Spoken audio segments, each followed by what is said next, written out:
Hello friends, हम लोग अपने दूसरे लेक्चर की तरफ बढ़ते हैं। East India Company and Nawab of Bengal. आप लोग अपने घटना चक्र में देख लीजिए, 2024 का घटना चक्र ये है। तो इसमें क्वेश्चन आंसर की तरफ चलते हैं। तो पहला क्वेश्चन है, last governor of Bengal appointed by the Mughal emperor. इसमें से कौन था? तो मुर्शिद कुली खान थे।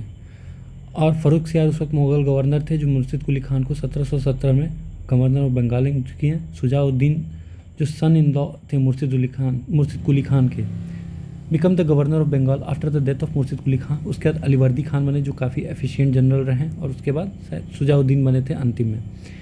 ठीक है। लास्ट सूबेदार ऑफ बंगाल, लास्ट सूबेदार वहीं same question, last governor last सूबेदार। Which of the following began the consolidation of British supremacy. तो consolidation of British supremacy, battle of Plassey. अच्छा, इसमें भी एक कैच है, अगर जो ये पूछे अगर ये सवाल कंसोलिडेशन ऑफ ब्रिटिश सुप्रीमेसी, तो एमपी में अगर पूछता है तो बैटल ऑफ प्लासी मानता है एमपी, और यूपी बैटल ऑफ बक्सर को मानता है। तो ब्रिटिश सुप्रीमेसी जो इस्टेब्लिश हुआ था वो बैटल ऑफ प्लासी हुआ था अकॉर्डिंग टू एमपी पीसीएस। ठीक है। British defeated Nawab Sirajuddin battle of Plassey में डिफीट किए थे ब्रिटिश को, नवाब सिराजुद्दीन औला को। और 23 जून 1757 में under the command of Robert Clive 3 गद्दार थे, मीर जाफ़र, यार लतीफ़ खान और राय दुर्लभ। अगला सवाल वहीं एमपी का है, तो आपको वहीं बैटल ऑफ प्लासी मारना है। नेक्स्ट क्वेश्चन देखते हैं। तो नेक्स्ट क्वेश्चन है कि battle of Plassey was fought in the year 1757। यहाँ पे डेट के साथ दिया हुआ है 23 जून 1757। नेक्स्ट सवाल की तरफ चलते हैं। सिराजुद्दीन किसके द्वारा डिफीट किया गया? तो प्लासी में डिफीट किया गया। Founder of British empire in India, तो लॉर्ड रॉबर्ट क्लाइव थे फाउंडर ब्रिटिश एम्पायर के इंडिया में। 23 जून 1757 को बैटल ऑफ प्लासी हुआ। हेवन बॉर्न जनरल किसको कहा जाता है? तो रॉबर्ट क्लाइव को कहा जाता है। हेवन बॉर्न जनरल को किसने कहा था? विलियम पिट ने कहा था। He forces Nawab of Awadh, Nawab of Awadh Shujauddaula और मुगल एम्पर शाह आलम दोनों को ट्रीटी ऑफ इलाहाबाद साइन कराया बैटल ऑफ बक्सर के बाद, और प्रेटरी स्टेट बंगाल में इस्टेब्लिश किया, और इसीलिए इसको विलियम पिट ने हेवन बॉर्न जनरल भी कहा। The battle of Plassey is situated in West Bengal. Battle of Plassey कहाँ सिचुएटेड है? तो वेस्ट बंगाल में ही सिचुएटेड है, भागीरथी रिवर नादिया डिस्ट्रिक्ट के, मतलब भागीरथी रिवर के बैंक में, जो कि नादिया डिस्ट्रिक्ट में है। Shifted is capital from Murshidabad से मुंगेर। तो जब ये नवाब सिराजुद्दीन औला हार गया, उसके बाद से ये मीर कासिम को मीर जाफ़र को पहले इन लोगों ने बनाया था, फिर मीर जाफ़र साथ नहीं दे रहा था अच्छे से ब्रिटिशर्स का, तो उसको हटा के मीर कासिम को बना दिया। तो मीर कासिम को सबसे एबल जनरल कहा जाता है अलीवर्दी खान के बाद में बंगाल का। तो मीर कासिम खान ने क्या किया, जो इन लोग का इंटरफ्रेंस हो रहा था इंग्लैंड वालों का, ये इंग्लैंड मतलब क्लाइव क्या किया था, डुअल सिस्टम इस्टेब्लिश कर दिया था। एक तो आपका दीवानी कर दिया था और एक निजामत कर दिया था। तो दीवानी का पावर इंग्लैंड जो है बंगाल, बिहार, उड़ीसा का अपने अंडर में रख लिया था। इसमें जो है पैसा होता है, और निजामत में जो पावर होता है कि आप जाइए जुडिशियरी पावर वगैरह, ये राजा को दे दिया था, और पैसा अपने अंडर में रख दिया था। तो power without responsibility is nothing. अगर पावर ही दे दीजिए और पैसा दीजिए ही ना, तो फिर वो राजा करेगा क्या? तो फिर इसीलिए क्या हुआ कि बराबर ब्रिटिशर्स परेशान करते थे बंगाल के नवाब को, ये मतलब जो बनाए थे। तो इसने क्या किया, अपना मुर्शिदाबाद में कैपिटल ट्रांसफ़र किया, और मुंगेर में क्या किया, टैंक्स और गन्स के लिए वो फैक्ट्री इस्टेब्लिश किया, और अपना आर्मी जो है यूरोपियन लाइंस पे इस्टेब्लिश किया। फिर उसके बाद ये क्या किया, एक बैटल, जब ब्रिटिश बहुत परेशान करने लगे इसको, तो ये छोड़ दिया, मतलब ब्रिटिशर्स इसको हटा ही दिए एक तरह से। फिर मीर जाफ़र को वापस बुला लिए सब। देखिए, सिराजुद्दीन को हराएं सब, मीर जाफ़र को बैठाएं सब। फिर मीर जाफ़र साथ नहीं दे रहा था, तो मीर कासिम को बैठा दिए सब। फिर मीर कासिम भी मतलब ब्रिटिशर्स के हिसाब से काम नहीं, अपने हिसाब से काम करना चाहता था, तो फिर वापस मीर जाफ़र को ले आए सब। और फिर उसके बाद मीर जाफ़र गया अवध के नवाब के पास, और वहाँ से क्या हुआ, अवध का नवाब और मुग़ल का एम्परर शाह आलम, अवध का नवाब शुजाउद्दीन 22-23 अक्टूबर 1764 को ब्रिटिश आर्मी के साथ लड़ाई शुरू की। Major Hector Munro battle of Buxar में ब्रिटिश को लीड कर रहे थे, और वहाँ पे ब्रिटिश सुप्रीमेसी इस्टेब्लिश हुई बनारस और इलाहाबाद अक्रॉस द गंगा। मतलब इसको यूपी मानता है कि ब्रिटिश सुप्रीमेसी इस युद्ध के बाद इस्टेब्लिश हुई। और battle of Buxar deserve more credit than battle of Plassey as the origin of British power in India. Sir James Stephen ने ये कहा था।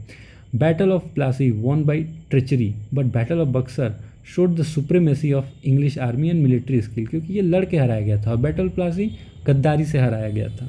ठीक है। तो अब मुग़ल एम्परर भी ब्रिटिश के उसमें नवाब अवध भी ब्रिटिश के अंडर में, मीर कासिम आ ही गया ब्रिटिश के अंडर में।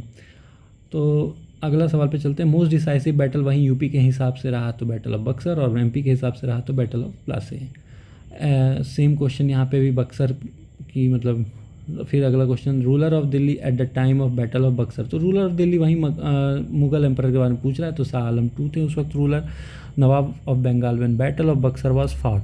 तो नवाब ऑफ बंगाल कौन थे जब बैटल, तो मीर जाफ़र था उस वक्त, क्योंकि मीर कासिम तो छोड़ दिया था। और 22-23 अक्टूबर याद रखिएगा, इसी दिन लड़ाई हुआ था।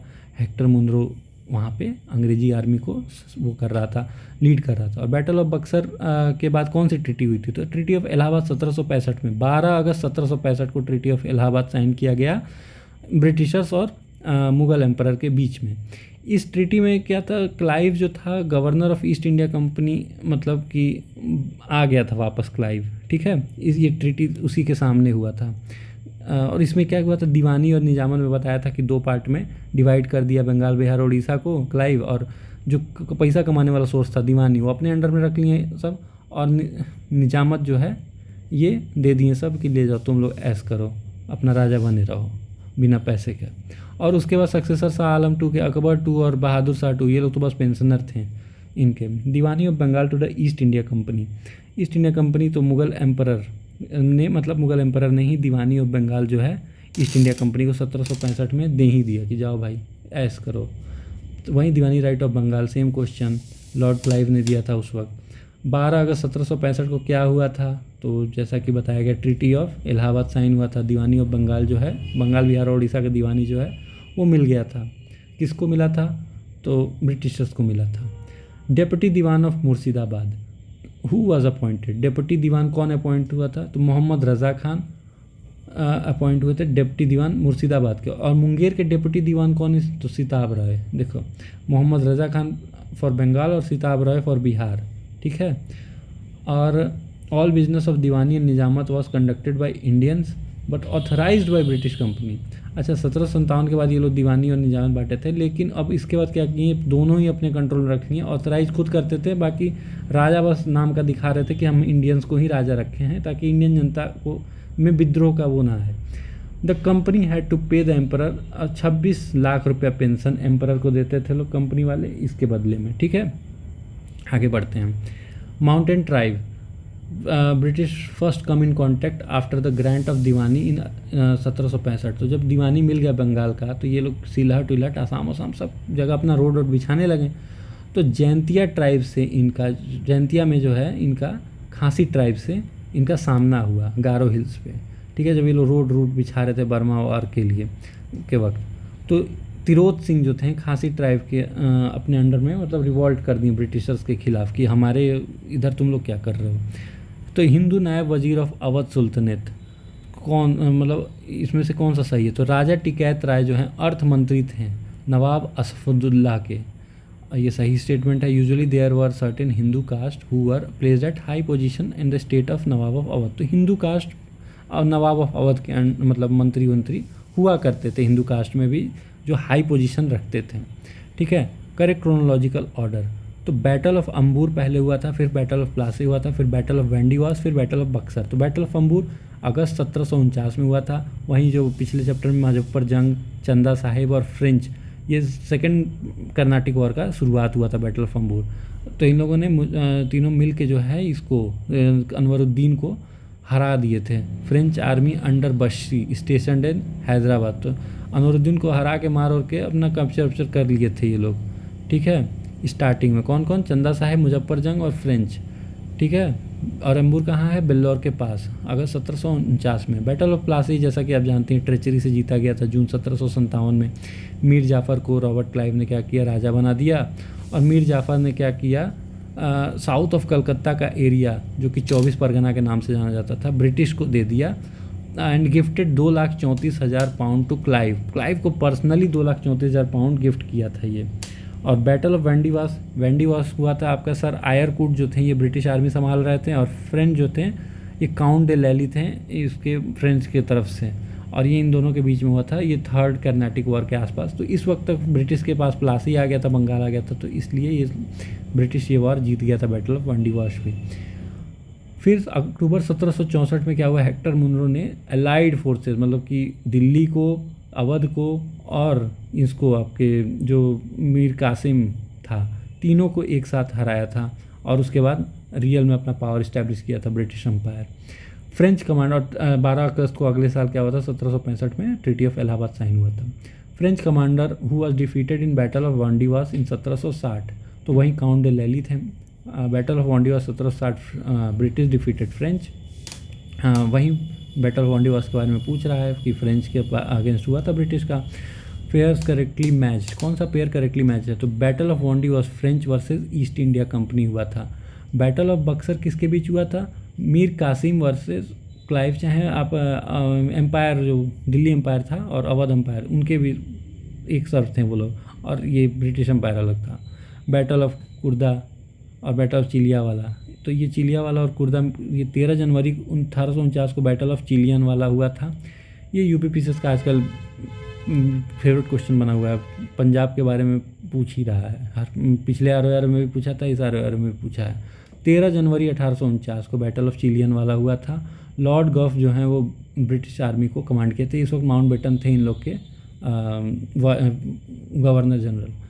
सिख आर्मी जो थे शेर सिंह के अंडर में, और बैटल जो है अनडिसाइडेड हुआ था। लॉर्ड डलहौजी जो थे उस वक्त गवर्नर जनरल थे, ठीक है, चिलियांवाला के वक्त। और बैटल ऑफ खरदा या खुर्जा, ये fought by Marathas against Nizam, in which Nizam was defeated, तो मराठा और निजाम के बीच में हुआ था बैटल ऑफ खुर्दा, जो मराठास जीत गए थे। Which of the following British oppose British in India vigorously, तो मराठा जो हैं ब्रिटिशर्स का बहुत भयंकर तरीके से मतलब विरोध किए थे इंडिया में। British lost first Anglo Maratha war badly and war ended with treaty of Salbai. Treaty of Salbai में मराठाओं की जीत हुई थी, लेकिन बहुत बैडली ब्रिटिश हारे थे, लेकिन फिर भी Lord Wellesley trapped Peshwa in the cage of subsidiary alliance 1802। Britishers ने क्या किया, तुरंत ट्रीटी करके साइन करके अपना हार स्वीकार कर लेते थे और ट्रीटी कर लेते थे, लेकिन जब देखते थे कि सामने वाला राजा अब कमज़ोर पड़ गया है तो उस पर फिर वार करते थे। तो पेशवा जो है सब्सिडरी अलायंस का शिकार हो गए 1802 में, जो कि लॉर्ड वेलेस्ली ने शुरू किया था। और Lord Hasting installed British supremacy, और मराठा को पूरा एकदम सबड्यू कर दिया थर्ड मराठा वार में 1818 में लॉर्ड हेस्टिंग ने, ठीक है। तो चलिए अब अगला लेक्चर अगले वीडियो में रीजनल स्टेट पंजाब और मैसूर के बारे में है इसमें। चलिए, थैंक यू।